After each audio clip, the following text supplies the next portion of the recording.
Hello, and welcome to my little spiel on screen time, the promise of a bright future or the inevitability of dull children. Now, I've been applying my research primarily to home life and not school. I believe that in school, screen time is a lot different because it's closely monitored and it's goal-oriented. And if that's not the case, then that teacher probably has some classroom management issues that I don't even have time to get into here.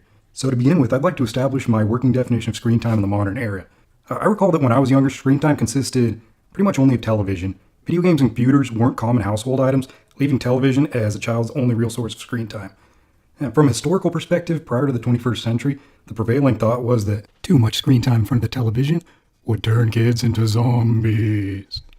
In the past few decades, we've come to view screen time as the time spent interacting with a myriad of electronic devices. So computers, video games, and mobile devices all fit within our modern working definition of screen time.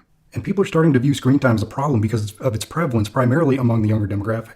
A market research firm called ChildWise recently reported that screen time for teenage girls has more than doubled in the past 2 decades. But even this group acknowledges that screen time can be difficult to measure because of factors like multi-screening, which is a term used for utilizing multiple devices at the same time.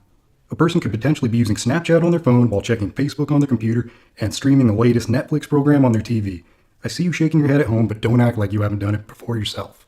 Some of the affordances of screen time have had a major upside for children. It helps kids to develop vital skills that will serve them well both at school and later on in life, since many jobs require a certain degree of tech mastery. Typing on computer helps with crucial word processing skills, and programs like Minecraft and Tinkercad help kids develop engineering and spatial reasoning skills. Kids can really enjoy learning through any number of educational programs that can work with their favorite mobile devices, with only a few caveats, of course. You need to make sure that the program is actually following through with its educational claims, and the content of that program must be within their zone of proximal development. If the program's too easy, they may have fun, but no learning can occur. If it's too hard, they may not enjoy the program, and they won't be able to learn anything either.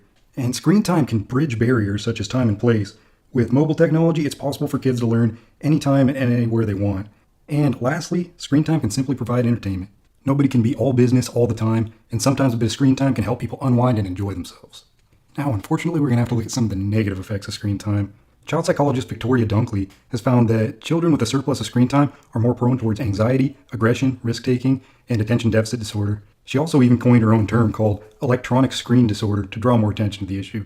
And too many studies to mention have linked increased screen time to obesity and other childhood health issues.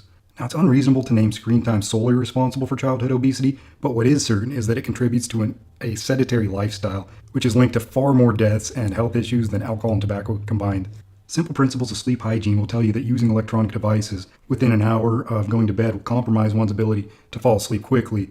But Mary Heising found that for teens, it actually goes even deeper than that. Teens that spend 2 hours chatting online are 3 times as likely to get less than 5 hours of sleep at night, and teens who got more than 4 hours of any type of screen time were 3.5 times more likely to get that amount of sleep. While it's yet to make it into the Diagnostic and Statistical Manual of Mental Disorders, screen addiction and Facebook depression are detrimental to the health and well-being of children and even some adults. Screen addiction can monopolize a child's time and take away from other activities that are crucial for their development.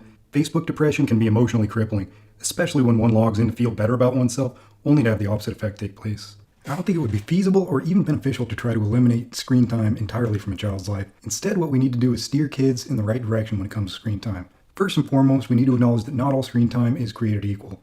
In one of our readings, there was a case study about how different children utilize their screen time. One child spent most of his free time playing video games, and he received poor marks in school. He was not using his screen time to benefit his future in any way. Another child who did quite well in school was only allowed 1 hour of screen time per day, but he decided to dedicate it towards digital design. This is an effective use of screen time, and it will almost assuredly benefit him in the future. Now, this child fancied himself as a maker, not as a consumer. There are several ways to challenge kids to be makers during their screen time. You like video games? Why not make one? You like YouTube videos? Create one instead of consuming them and learn film editing in the process. Now, the idea of setting limits and boundaries will get some people all riled up. Many people believe that screen time is too crucial of a tool, and restricting its usage would be akin to binding a bird's wings. I would contest, using the aforementioned conditions as evidence, that technology can be used and without limitations has the potential to be abused. Setting healthy limits will help to ensure that kids are using technology and not being used by it. Lastly, tech-free periods can help to keep kids from developing a screen time addiction. These periods don't need to feel like a punishment, and they shouldn't if they're used correctly. Just make policies that, for example, there's no tech at the dinner table, or no technology during game time, or no tech when we go hiking, or whatever else it is you enjoy. Just make it feel organic as opposed to punitive.